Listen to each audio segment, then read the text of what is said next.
एखाद्या गोष्टीची कशी आपल्याला सवय लागून जाते, तसं मला ना तुमची सवय लागलीत. एक तरी ब्लॉग मला ना तुमच्यासोबत शेअर करायचं असतं. दिवस निघलं तेव्हापासून तेच डोक्यात असतं, की एक तरी झालंच पाहिजे. पण तब्येत बरी नाही ना, म्हणून होतच नाही माझ्याकडून. तर मी शॉर्ट व्हिडिओज एक शूट केला होता. म्हटलं चला तुमच्यासोबत शेअर करा. आता तुम्ही म्हणणार तब्येत बरी नाही तरी पण कॅमेरा लावायचाच आणि व्हिडिओ शूट करायचंच असतं. पण एक सवय झाली ना, तर ती मोडत नाही माणसाची. तसं मला होतंय. एक तरी अपलोड करायचंच असतं म्हणून मी एक शॉर्ट व्हिडिओ शूट केलाच होता. तर इथे नाश्त्यासाठी पोहे बनवायचे होते मला संध्याकाळचे 5 वाजता मी हे करत होते.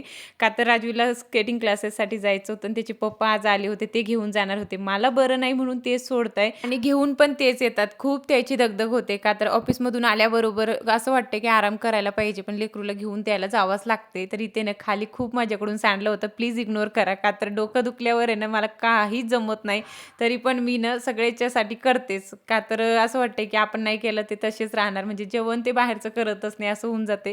तर इथे संध्याकाळची जेवणाची सुद्धा तयारी करायची होती. कणिक मळलं आणि भाजी पण नेसून ठेवत होते मी इथे. त्या कांद्याची पातच मला करायची होती. याची रेसिपी पण मी तुमच्यासोबत नक्कीच शेअर करेल. तर चला इथे सेंड करते. बाय.